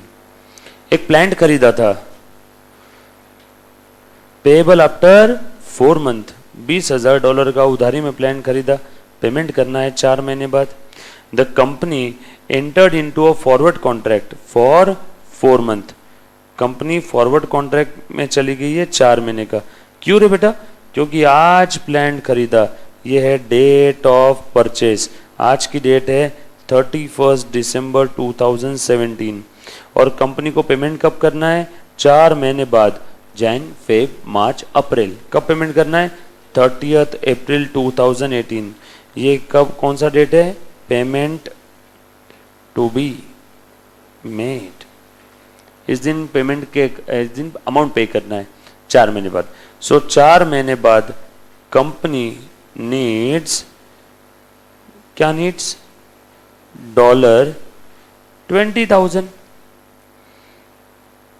अरे 4 महीने बाद $20,000 देना है ना, तो कंपनी को 4 महीने बाद $20,000 चाहिए रहेंगे, तो कंपनी को $20,000 4 महीने बाद कहां से लेके आएगी? इसीलिए कंपनी अभी से फॉरवर्ड कॉन्ट्रैक्ट में चली गई। कंपनी ने अभी से बात करके रख लिया किसी से कि मुझे 4 महीने बाद $20,000 लगने वाले हैं, बरोबर है? तो ऐसा कंपनी ने कॉन्ट्रैक्ट करके रखा है किसी के तो भी साथ, ठीक है। आगे बोला है फॉरवर्ड कॉन्ट्रैक्ट कितने में किया? Eight the rate 48.85। On 31 December the exchange rate what 47.5। बताओ तो जरा, इस दिन का रेट था 47.5 और कितने में किया forward contract? Forward contract for dollar किस रेट में किया? 48.5। जैसे मैं इसको कैलकुलेटर बेचने वाला था, 2 महीने बाद चाहिए 510, आज चाहिए 500, वैसे 4 महीने बाद डॉलर चाहिए 48.5 के हिसाब से मिलेगा, आज चाहिए 47.5 के हिसाब से मिलेगा। डन। आगे देखो और क्या बोला है, हाउ विल द प्रॉफिट और loss on the forward contract in the books of Sterling Limited on 31 March 18। पागल हो गए लोग। देखो क्या पूछा है आपको, 31 मार्च 18 को ये आप कैसे रिकॉग्नाइज करोगे? ये ईयर एंड डेट है, बरोबर? चलो, एनी आइडिया कैसे रिकॉग्नाइज करोगे?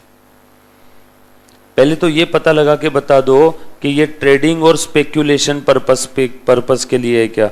पढ़ो, Sterling Limited purchase a plant. अच्छा, प्लांट खरीदा और उसका पेमेंट करने के लिए इन्होंने क्या किया बेटा? डॉलर के लिए फॉरवर्ड कॉन्ट्रैक्ट में एंटर किया। कब किया? ऑन 31 दिसंबर। उस दिन का स्पॉट रेट कितना था? 47.5 और इन्होंने कितने में खरीदने की बात की है बेटा? 48.85। मतलब ये ट्रेडिंग और स्पेक्यूलेशन नहीं है। मतलब यहाँ पे हम लोगों को इग्नोर वाली ट्रीटमेंट नहीं करना है। जैसे ऊपर में लिखवा के दिया था ना, ट्रेडिंग और स्पेक्यूलेशन पर्पस के लिए अगर आप एंटर कर रहे हो तो वहां पे आपने क्या करना है? जो भी डिस्काउंट या प्रीमियम रहेगा उसे इग्नोर कर दो बैलेंस शीट डेट पे। और जिस दिन एक्चुअल में सेल खरीदोगे, सेल करोगे या परचेस करोगे, जिस दिन एक्चुअल में आप ट्रांजेक्शन एंटर करोगे, उस दिन जो भी प्रॉफिट लॉस होगा वो पीएनएल में रिकॉग्नाइज करो। So forward contract for trading and speculation, balance sheet date के दिन आपने क्या करना है? इग्नोर कर देना है जो भी प्रीमियम डिस्काउंट। अदरवाइज आपने रिकॉग्नाइज करना है। बताओ यहाँ पे कितना प्रीमियम है, कोई मुझे बताएगा क्या? देखो, जबरदस्ती लिखने की जरूरत नहीं, कितना प्रीमियम है ओरली बता देता हूँ। 48.85 और 47.5, डिफरेंस निकाल बेटा कितना आ रहा है, मल्टीप्लाइड बाय $20,000। कितने का प्रीमियम पे किया आपने? Premium on entering into forward contract, yes और नो? कितने का प्रीमियम पे किया है? 27,000 का, बरोबर है क्या? 27,000 का प्रीमियम पे किया। इसके कंपैरिजन में ये देयरफॉर प्रीमियम का अमाउंट है 27,000 रुपीज। इसे क्या करना पड़ेगा, नीड टू बी डिस्क्लोज्ड और अकाउंट फॉर, जो कि ये ट्रेडिंग का और स्पेकुलेशन का नहीं है, since this contract is not related to, ऐसा लिख लेना, ट्रेडिंग और स्पेकुलेशन, प्लीज ऐसा लिख लेना। ट्रेडिंग और स्पेकुलेशन होता तो मैं कसम से इसको रिकॉग्नाइज नहीं करता। सर हमें कैसे समझेगा एग्जाम में ट्रेडिंग है या स्पेकुलेशन है? आपने कॉन्ट्रैक्ट खरीदा और कॉन्ट्रैक्ट को एज इट इज बेच दिया। ट्रेडिंग और स्पेकुलेशन दोनों में से कुछ भी हो सकता है। यहां पे मैंने बेचने के लिए फॉरवर्ड कॉन्ट्रैक्ट लिया था क्या? नो। मैं तो जेन्युइन बंदा हूं। मैंने एक मशीन खरीदी, मुझे 4 महीने बाद उस मशीन के लिए $20,000 पे करना है, तो मैं आज ही 4 महीने बाद के कॉन्ट्रैक्ट में एंटर कर लिया कि 4 महीने बाद तू मुझे डॉलर बेचेगा। और वो डॉलर क्यों मैं ले रहा हूं? स्पेकुलेशन करने? नो। ट्रेडिंग करने? नो। वो मशीन का पेमेंट करने के लिए। किस चीज का पेमेंट करने के लिए? वो मशीन का पेमेंट करने के लिए। यस और नो? मतलब ये ट्रेडिंग और स्पेकुलेशन नहीं है। मैं फॉरवर्ड कॉन्ट्रैक्ट खरीद के as it is forward contract बेचने वाला नहीं हूं। मैं फॉरवर्ड कॉन्ट्रैक्ट खरीद तो लिया, अब 4 महीने बाद मैं एक्चुअल में डॉलर लूंगा और 4 महीने बाद एक्चुअल में उस क्रेडिटर को पेमेंट करूंगा। मैंने कोई फॉरवर्ड कॉन्ट्रैक्ट यहां पे खरीदने बेचने ट्रेडिंग स्पेकुलेशन के पर्पस से एंटर नहीं किया है। मशीन खरीदा है, मशीन का पेमेंट करना है। बात समझ में आई? पिछले वाले क्वेश्चन में स्पेसिफिकली बोला था फॉरवर्ड कॉन्ट्रैक्ट खरीदा और फॉरवर्ड कॉन्ट्रैक्ट बेच दिया, राइट? चल आ जाओ। सो अब यहां पे हम लोगों को इसको रिकॉग्नाइज करना होगा। कितने का प्रीमियम बेटा यहां पे बता दो? 27,000। कैसे रिकॉग्नाइज करेंगे? इसका टेन्योर और ड्यूरेशन कितना था? 4 महीना। अब अच्छे से ध्यान देना, बचपन में एक कॉन्सेप्ट पढ़ा था, रेवेन्यू मैचिंग कॉन्सेप्ट। इस पीरियड के रेवेन्यू के अगेंस्ट इसी पीरियड का खर्चा आना चाहिए, बरोबर? अब यहाँ पे 4 महीने में करंट पीरियड में कितना आ रहा है? 3 महीना, 31 दिसंबर से 31 मार्च। और अगले पीरियड में कितना आ रहा है बेटा? 1 मंथ। तो इस 27,000 को therefore as per revenue matching concept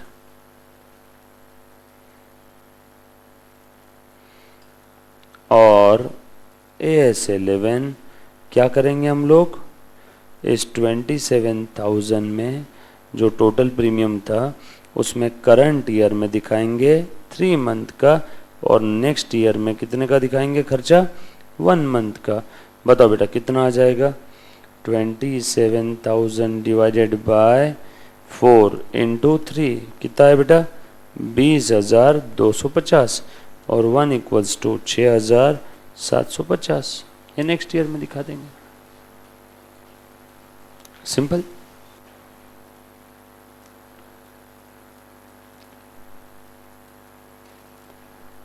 all set? लिख लिया सभी? Next question.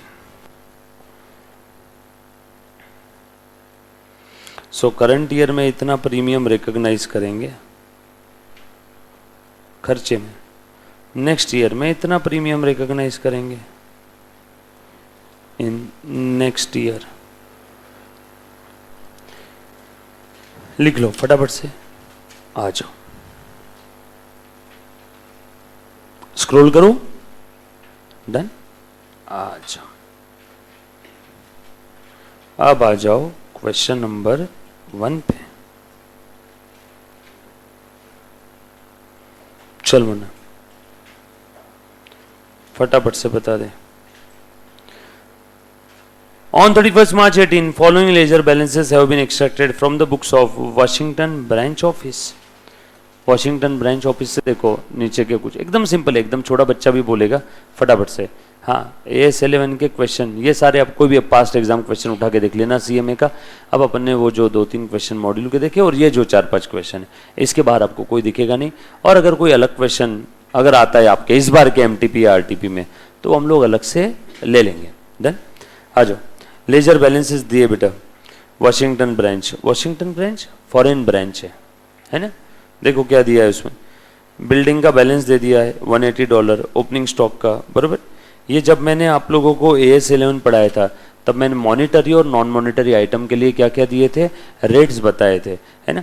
फटाफट से, है ना, ये आइटम नंबर ये देखो 1 2 3 4 5 6 7 8, ये 8 आइटम के मुझे सिर्फ रेट यहाँ पे लिख करके बता दो फटाफट से, कौन से आइटम के लिए कौन सा रेट हम लोग फॉलो करने वाले हैं। मैं 1 मिनट में नेचर से मिल के आया।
हाँ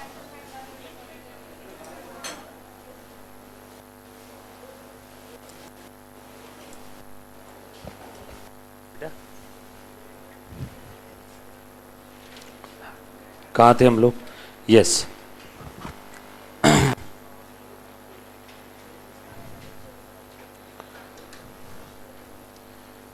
आज रावल एक बच्ची बोल रही है सर वो 27,000 आपने कैसे निकाला ये नहीं समझा, ये लिख दे बेटा।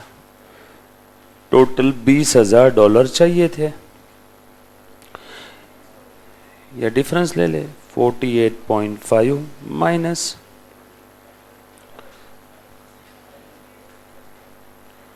47.5,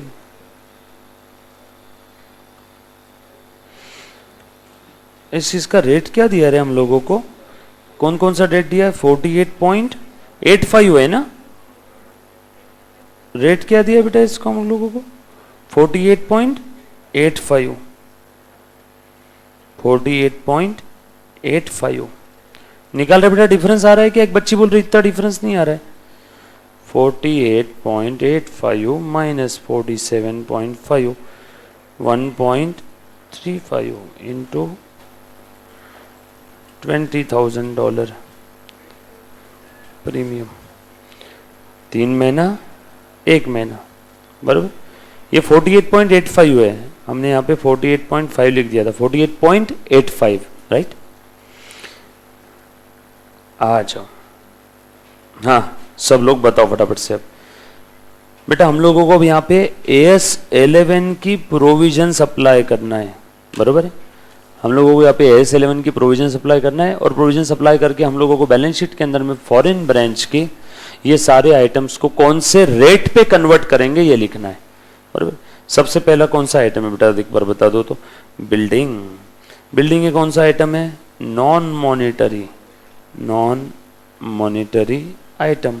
उसमें भी ये कौन सा है, fix asset, depreciable asset, fix depreciable asset. इसको कौन से वैल्यू पे दिखाएंगे हम लोग, एट स्पॉट रेट, यानी ट्रांजैक्शन डेट के दिन जो रेट था वो रेट पे, बराबर है। ट्रांजैक्शन डेट के दिन जो रेट था उस रेट पे। आगे ओपनिंग स्टॉक ओपनिंग रेट पे दिखा देंगे, ओपनिंग स्टॉक है ना, इस साल के स्टार्टिंग में जो स्टॉक बचा हुआ है तो इस साल के स्टार्टिंग का जो फॉरेन एक्सचेंज का रेट था उस रेट पे दिखा देंगे, simple. Cash and bank balance, वाह ये तो मॉनिटरी आइटम है। ये बैलेंस शीट में कैसे रिकॉग्नाइज करेंगे? एट क्लोजिंग रेट, बरोबर। नेक्स्ट परचेज, अरे यार अब क्या करना, परचेज तो साल भर होता है, पहले दिन, दूसरे दिन, तीसरे दिन, चौथे दिन, पांचवें, छठे, सातवें, हर दिन परचेज हो रहा है ना। कौन से रेट पे रिकॉग्नाइज करना है बेटा? Average rate, very good. But अगर फ्रिक्वेंटली फ्लक्चुएशन हो रहा है तो वहां पे एवरेज नहीं ले सकता हूं, तो वहां पे आप लोगों को क्वेश्चन में स्पेसिफिक कोई रेट दिया रहेगा, राइट। बट अगर कुछ बोला नहीं है तो हम लोग एवरेज ले लेंगे। फ्रिक्वेंटली फ्लक्चुएट हो रहा है, क्वेश्चन में दिया रहेगा, या तो वेटेड एवरेज, बट कितने समय का वेटेड एवरेज आप निकालोगे, इसीलिए जनरली क्वेश्चन में आपको स्पेसिफिक एक कोई तो रेट दे देते हैं, बट नहीं दिया है तो एवरेज। फ्लक्चुएशन हो रहा है और 4-5 ही रेट है तो वेटेड एवरेज ले लेना, बट वेटेड एवरेज का जनरली आप लोगों को पूछेंगे नहीं, ठीक है। आ जाओ, उसके बाद सेल्स, कौन सा रेट रहेगा? बार बार सेल हो रहा है, एवरेज रेट। कमीशन मिला, एक बार थोड़ी मिलेगा, average rate.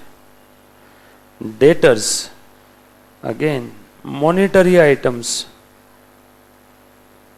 To be shown in the balance sheet, कौन से रेट पे? At closing rate. Creditors, again monetary item, कौन सा रेट? क्लोजिंग रेट, सिंपल है, पक्का।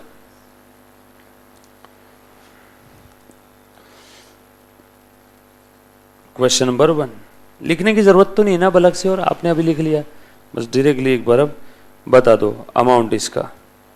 अब आप सबका अमाउंट लिख दो आगे, अमाउंट फटाफट से चलाओ ना कैलकुलेटर, ऐसी आपकी मानसिक एक्सरसाइज हो जाएगी। दबाओ, बटन दबाओ कैलकुलेटर के, फटाफट से बताओ, बोलो बिल्डिंग का अमाउंट कितना लिखो। सो यहाँ पे रेट कौन सा अप्लीकेबल रहेगा? रेट बता दो। रेट रहेगा आप लोगों को बिल्डिंग के लिए 42 दे दिया है, देखो यहाँ पे ओपनिंग के लिए ओपनिंग रेट दिया है क्या? 46, ये ओपनिंग रेट है ना। यहाँ पे क्लोजिंग रेट कितना दिया है? 50। एवरेज रेट कितना दिया है? 48।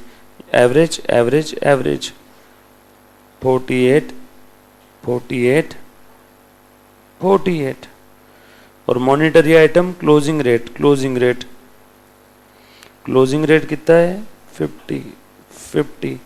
सो अब ये अमाउंट निकाल के बता देंगे सब लोग। हाँ बोलो बेटा, कितना आया? 75, वेरी गुड। हाँ 1196, अगला बरोबर 96 इंटू 48, ओके 4608। यहाँ पे 5280 1344। और यहाँ पे आगे 23, ओके डन। ये था आपका question number 1।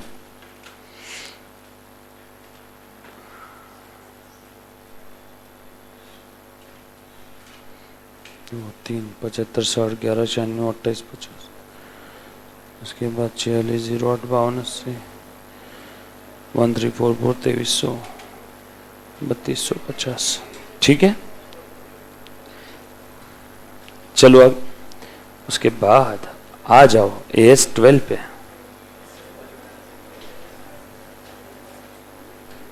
Now accounting standard number 12।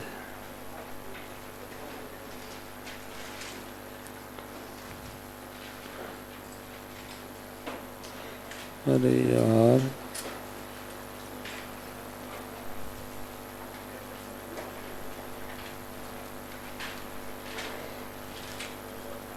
देखो ध्यान देना बेटा सब, क्या बोला बेटा यहाँ पे, AS12 accounting for government grant. पहले तो गवर्नमेंट ग्रांट यानी क्या रहता है, एनी असिस्टेंस और any subsidies received from the government for free of cost और एट कंसेशनल रेट। या तो फोकट में मिला या तो एकदम कम रेट में मिला। मान लो गवर्नमेंट से सब्सिडी मिली इन द फॉर्म ऑफ ये मशीनरी, एक मशीन मिली हमें, 10 करोड़ की मशीन है, गवर्नमेंट ने कितने में दिया, 6 करोड़ में। बोलो गवर्नमेंट से ग्रांट कितना मिला हमें, नियर अबाउट 4 करोड़, सस्ते में दे दिया ना। या गवर्नमेंट ने एयरपोर्ट लैंडिंग लाइसेंस मुझे दे दिया, मेरे पास एक 100 एकड़ की जगह है, अब गवर्नमेंट से मुझे लाइसेंस आ गया कि वहाँ पे तुम अगर किसी के प्राइवेट प्लेन, किसी का हेलीकॉप्टर तुम अगर प्रॉपर अरेंजमेंट कर देते हो तो तुम वहाँ पे उतरवा सकते हो, मेरे पास लैंडिंग लाइसेंस है, यस और नो। सो एयरपोर्ट के अलावा मैं वहाँ पे भी किसी का कोई हवाई जहाज़ या एरोप्लेन या अपना चॉपर वगैरह उतरवा सकता हूँ। उसके लिए मैं पैसा लूँगा ना सामने वाले से, बट वो लाइसेंस मुझे लेना पड़ेगा ना सरकार से। कहीं पे भी आप कहीं पे भी हेलीकॉप्टर नहीं उतरवा सकते। यहाँ पे बहुत बड़ा मैदान है, कोई अगर हेलीकॉप्टर उड़ा रहा है, सोचा यहाँ पे रुक जाता हो, जैसे 2 व्हीलर रोक लेते हो ना बीच में कहीं पे भी चाय पीने, तो वैसे आप कहीं पे भी ऐसे लैंड नहीं कर सकते हो। जिसकी ज़मीन पे आप उतरवा रहे हो उसके पास लैंडिंग लाइसेंस होने चाहिए। तो लैंडिंग लाइसेंस इंटेंजिबल प्रॉपर्टी है, वो सरकार ने मुझे दे दी, 50 करोड़ की मिलती है, सरकार ने मुझे 0 में दे दिया, तो अगेन मुझे क्या मिला, सरकार से ग्रांट मिल गया, असिस्टेंस मिल गया। या फिर मुझे बैकवर्ड एरिया के अंदर में बहुत सारे बेरोजगार लोग हैं, बहुत सारे लड़के लोग ऐसी खाली पीली कट्टे पे बैठे रहते झाड़ के नीचे, सोचा यहाँ कुछ यूनिट ओपन करेंगे तो ये सब खाली पीली लोग यहाँ पे आके काम करेंगे, ऐसा मेरा ऑब्जेक्टिव था। और ये ऑब्जेक्टिव मैंने सरकार को जाके बताया, तो सरकार ने मुझे खुश होकर एकदम 10 करोड़ रुपए दे दिए, बोला जा बैकवर्ड एरिया के अंदर में यूनिट सेटअप कर, ताकि वहाँ के अनएम्प्लॉयड पीपल को क्या मिलेगा, एम्प्लॉयमेंट। तो मुझे सरकार से 10 करोड़ मिल गए, तो 10 करोड़ भी क्या हो गया, सब्सिडी। अब वो उस एरिया के अंदर में रास्ते ठीक ठाक नहीं है, रास्ते सरकार ने ठीक करवा दिए और बोला कि अब मैंने बोला रास्ते तो अच्छे हो गए लेकिन माल लाने ले जाने के लिए ट्रक चाहिए, मेरे पास ट्रक नहीं है। सरकार ने बोला ट्रक तू लेके आ, उसका डीजल मैं दूंगी, तो ये भी क्या हो गई, सब्सिडी। बट ये जो सब्सिडी मिल रही है वो रिकरिंग इन नेचर है, डीजल तो रोज लगेगा ना, ऐसा थोड़ी एक बार भर दिया तो इस सब्सिडी का ट्रीटमेंट कैसे रहेगा, ट्रक के डीजल के सब्सिडी का, ट्रक ही दे दिया तो सब्सिडी का ट्रीटमेंट कैसे रहेगा, मशीनरी दे दिया उसका ट्रीटमेंट कैसे रहेगा। गवर्नमेंट से जब भी हमें सब्सिडी मिलती है तो सब्सिडी का नेचर समझना बहुत ज़रूरी है। जब तक आप लोगों को सब्सिडी का नेचर नहीं समझ में आता तब तक आप उसकी अकाउंटिंग ट्रीटमेंट नहीं कर सकते। ये बात समझ में आई बेटा सभी को, पक्की बात। तो हम लोग पहले नेचर समझेंगे। अगर सरकार से कोई असेट मिलती है और वो असेट अगर हमें सस्ते रेट में मिली, 100 रुपये की असेट 60 में मिली, तो मेरे पास 2 तरीके हैं, या तो उस असेट की अकाउंटिंग ही 60 पे कर लूंगा, asset account debit to bank account 60, या फिर 100 रुपये की असेट 60 में मिला, 40 सरकार ने सब्सिडी दे दिया, यस और नो, तो मैं अकाउंटिंग कैसे करूंगा, असेट अकाउंट डेबिट। ये देखो असेट अकाउंट, एसेट अकाउंट, देखना जरा एकदम सिंपल चीज है, कितना आ जाएगा 100, टू बैंक 60 और to subsidy, government subsidy, subsidy government grant, जो लिखना है लिख लो, कितना है 40, asset to bank to subsidy. या तो असेट को नेट वैल्यू पे दिखाओ या असेट को ग्रॉस वैल्यू पे दिखाओ। और अब क्या करेंगे हम लोग, P&L के डेबिट में असेट पे डिप्रिसिएशन चार्ज करेंगे 10 का, 10 साल असेट का यूजफुल लाइफ है, और इस सब्सिडी को इनकम बोल के दिखाएंगे 4। अल्टीमेट नेट इफेक्ट कितने का आया, 6 का। अगर मैं उस असेट को 60 पे भी दिखाता तब भी सेम इफेक्ट रहता क्या, एक बार चेक करना, बरोबर है क्या। देखो P&L में डिप्रिसिएशन तब भी कितना आता, 6 का, अभी भी कितना आया 10 - 4, नेट इफेक्ट 6, बरोबर। अगर आप नेट पे दिखाते हो तो भी चलेगा, अगर आपने असेट को ग्रॉस पे दिखाया तो जो सब्सिडी मिली उस सब्सिडी को उसी डिप्रिसिएशन के प्रोपोर्शन में हर साल आपने कहाँ दिखाना है, इनकम में, यस और नो। ये समझ में आएगा ट्रीटमेंट, पहले एक बार बताओ। या तो असेट को 100 पे दिखाएंगे या तो 60 पे। 100 पे दिखाया तो आपको लाइबिलिटी साइड में, देखो ये तो P&L हो गया, लाइबिलिटी बैलेंस शीट के अंदर में कैसे दिखेगा, असेट 100 और इधर लाइबिलिटी में सब्सिडी कितनी 40, या फिर यहाँ पे कैसे दिखेगा, बैलेंस शीट के असेट में असेट 60 पे। बात तो एक ही है, इधर 100 दिखा के इधर 40 दिखाना क्या, या इधर 60 दिखाना क्या, कोई तकलीफ है उसके अंदर में, यस और नो, दोनों में सब कुछ सेम है। यहाँ पे डिप्रिसिएशन डायरेक्ट 6 आ गया, यहाँ पे डिप्रिसिएशन 10 आया, खर्चा 10 आया और इनकम कितने की दिखाई 4 की, सो 10 - 4 अगेन 6, यहाँ पे भी 6, कोई तकलीफ है ना। ये असेट से रिलेटेड ट्रीटमेंट है। मान लो सरकार से डीजल के लिए पैसा मिल रहा है तो उसकी ट्रीटमेंट क्या करेंगे, पीएनएल के क्रेडिट में दिखा देंगे, रेवेन्यू नेचर की है, यस और नो। अब एक और केस, सरकार ने फ्री में दे दिया, ट्रक फ्री में दे दिया, 1 रुपया नहीं लिया, अब बताओ ट्रीटमेंट कैसे करेंगे। सरकार ने ट्रक फ्री में दे दिया, 1 रुपया भी नहीं लिया, 0 अमाउंट गया मेरे पास से, बोलो एनी आइडिया कैसे करेंगे ट्रीटमेंट। ट्रक और plant and machinery account debit to cash और बैंक और टू सब्सिडी। वहाँ पे हम लोग कहीं ना कहीं गवर्नमेंट के पास ऑफिस में जा कर के 100 रुपये की रिसीट कटवा लेंगे। इसे कहते हैं नॉमिनल वैल्यू पे रिकॉग्नाइज करना। खेल खत्म। सर नहीं ना, रिकॉग्नाइज ही मत करो, फिर कंट्रोल कैसे करोगे, इतनी बड़ी असेट और आपके बैलेंस शीट में ही नहीं दिख रही है, किस कारण से कि बस आपने उसके लिए पैसे नहीं दिए। तो एक काम करो, बुक्स ऑफ अकाउंट्स में तो लेना पड़ेगा कंपलसरी, झक मार के, आपकी इच्छा हो चाहे ना हो, लेकिन कौन सी वैल्यू पे ले लेना, फिर नॉमिनल वैल्यू 100, 200, 500, 1000 रुपये पे। अगर फ्री फंड में श्रीखंड मिला तो सरकार जब कभी भी आपको फ्री में कुछ देती है तो भी उसका अकाउंटिंग करना है, बट कौन से वैल्यू पे, नॉमिनल वैल्यू पे, यस और नो। आ जाओ, थोड़ा बहुत एक बेसिक हिंट और थोड़ी बहुत आपकी दोस्ती करवाई कि गवर्नमेंट ग्रांट क्या है एक्चुअल में, गवर्नमेंट ग्रांट किससे मिल रहा है, उसकी ट्रीटमेंट कैसे करना है, 1 बाय 1 एक एक चीज़ यहाँ पे देखते हैं। आ जाओ, अच्छे से ध्यान देना बेटा सब लोग, प्लीज़ देखो। गवर्नमेंट ग्रांट या तो गवर्नमेंट एजेंसी से मिल सकता है, यूनियन गवर्नमेंट से मिल सकता है, स्टेट गवर्नमेंट से, या गवर्नमेंट की और कोई body, similar bodies of the government like हाँ, लोकल अथॉरिटी, बराबर है, नगर पालिका, नगर परिषद, इनसे भी तो मिल सकता है ना, तो वो भी तो सिमिलर अथॉरिटी होगी। उसके बाद लोकल, नेशनल और international. Grants also include subsidy, cash incentive and duty drawback. Duty drawback क्या होता है, आपने इसमें पढ़ा होगा डीटी और जीएसटी के अंदर में। आपने मान लो ये कोई प्रोडक्ट है, ये प्रोडक्ट मैं खरीद रहा हूँ, सॉरी ये बना रहा हूँ, अब ये प्रोडक्ट बनाने के लिए मैंने रॉ मटेरियल परचेस किया है कहीं से, तो ये प्रोडक्ट बनाने के लिए मैंने क्या खरीदा, रॉ मटेरियल खरीदा। वो रॉ मटेरियल मैंने जिससे भी खरीदा था मैंने उसको क्या पे किया, इसकी प्राइस और टैक्सेस। अरे बाबा टैक्स पे करते हो ना आप, अगर सादा बाहर से कई शॉप से कुछ अगर केक भी खरीदते हो तो उसके अंदर में टैक्सेस जाते हैं ना, तो ये रॉ मटेरियल जो मैंने खरीदा इसके लिए मैंने पे किए टैक्सेस, और उस रॉ मटेरियल से मैंने क्या बना लिया, फाइनल प्रोडक्ट, और ये प्रोडक्ट मैं एक्सपोर्ट कर रहा हूँ। अब मैं एक्सपोर्ट करूँगा तो इंडिया का फॉरेन करेंसी रिजर्व बढ़ जाएगा, रुपया मजबूत होगा, यस और नो। तो ये बात जैसी सरकार को पता चली, उसने बोला कि भाई तू मैन्युफैक्चरिंग करके एक्सपोर्ट कर रहा है, उससे इंडिया में डॉलर आ रहा है, डॉलर आने से रुपया मजबूत हो रहा है, यस और नो, फॉरेन करेंसी रिजर्व बढ़ता है तो रुपया मजबूत होता है। हम एक काम करते हैं, तू क्या एक्सपोर्ट कर रहा है बाय द वे, मैंने गवर्नमेंट को बोला कि मैं एक वो कैलकुलेटर एक्सपोर्ट कर रहा हूँ। बोले अच्छा वो कैलकुलेटर तूने बनाया है, मैंने बोला हाँ। बनाने के लिए रॉ मटेरियल खरीदा था, मैंने बोला हाँ। तो रॉ मटेरियल पे तूने जितने भी ड्यूटीज और टैक्सेस हमको दिए है ना, चलो सब वापस देते हैं तेरे को। तो वो जो सरकार वापस दे रही है उसको बोलते हैं duty drawback.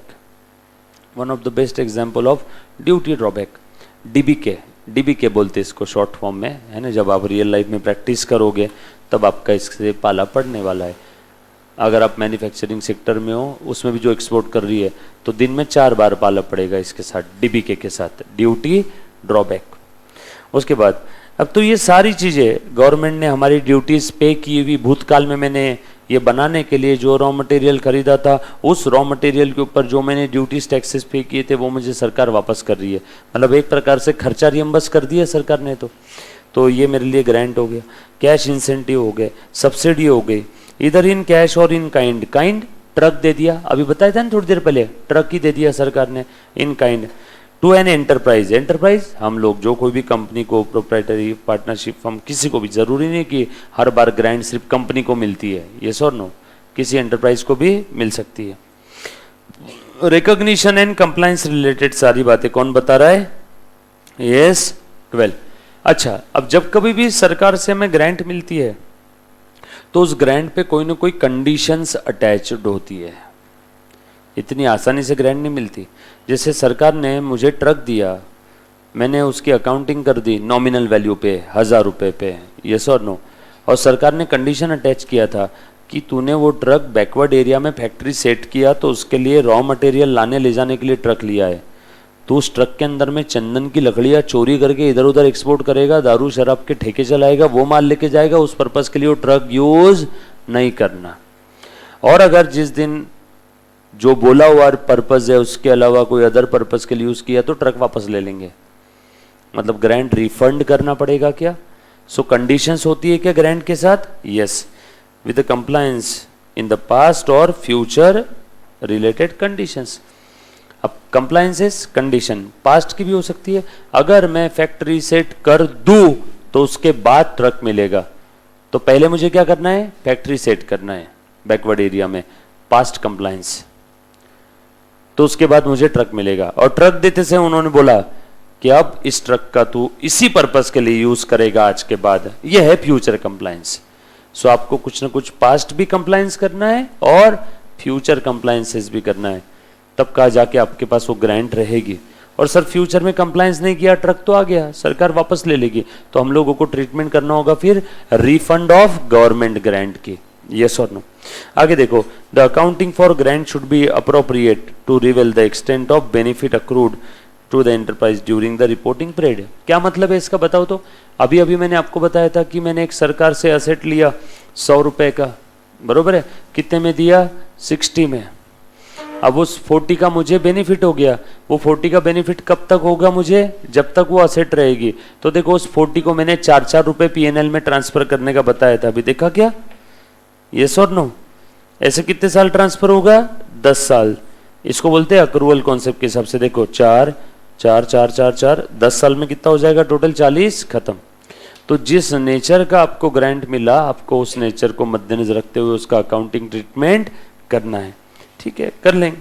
For the purpose of this statement following are not dealt with, ये नहीं आता है एस 12 में।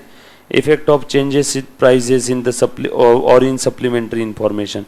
चेंजिंग प्राइजेस और इन सप्लीमेंट्री इंफॉर्मेशन क्या है बेटा? Changing prices.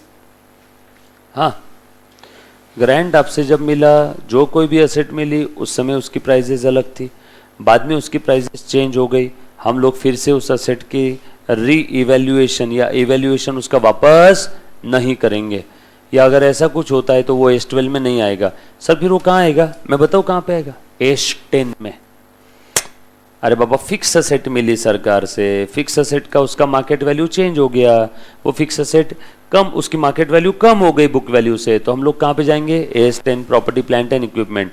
तो तब ये जिद मत करना, नहीं नहीं ये तो प्रॉपर्टी प्लांट एंड इक्विपमेंट सरकार ने दी तो इसके लिए एस 12 ही अप्लीकेबल होगा। नो, जब सरकार ने दिया था तब गवर्नमेंट ग्रांट का अकाउंटिंग एस 12 के हिसाब से कर लिया। अब वो क्या है? पीपीई है। अब वो पीपीई का डिप्रिसिएशन, अब वो पीपीई का जो भी कुछ हो रहा है, इवैल्यूएशन, रीवैल्यूएशन, वो सब किसके हिसाब से होगा? एस 10 के हिसाब से। बार बार एस 12 की जिद नहीं करना। उसके बाद government assistance other than grant. Government ने ग्रांट के अलावा बाकी असिस्टेंस प्रोवाइड कर दिया। क्या हो सकता है बेटा, ऐसा बताओ तो? मेरी एक बहुत बड़ी कंपनी है, सरकारी कर्मचारी लोग मेरे कंपनी में आए, सभी को कोविड का वैक्सीन का टीका लगा दिया, सारे एम्प्लॉयज़ को 50,000 रुपये का। क्या ये गवर्नमेंट ग्रांट में आएगा क्या? नो, ये आ जाएगा government assistance other than grant. तो इसके लिए भी एस 12 नहीं है। Ownership participation by the government. Government को आपके धंधे में इंटरेस्ट है, गवर्नमेंट बोल रही है कि मुझे इसके अंदर में पार्टनर बनवा ले 30%, तो वो शेयर्स उसके किसके नाम पे रहेंगे? 30% गवर्नमेंट के नाम पे, यस और नो?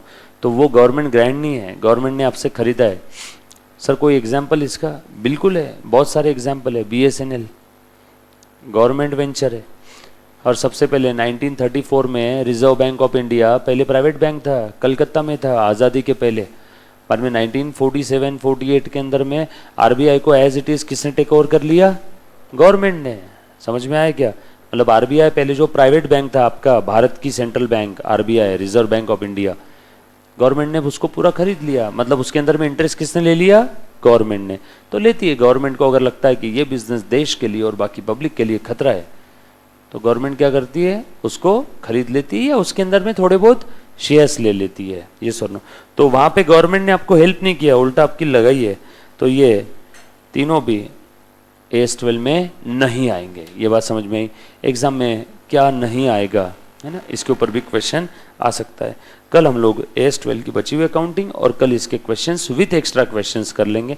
कल हमारा AS12 खत्म हो जाएगा और उसके बाद परसों अब फिर छोटे छोटे स्टैंडर्ड, ज़्यादा बड़े नहीं है। चलो, thank you very much, love you all, take care, bye, thank you.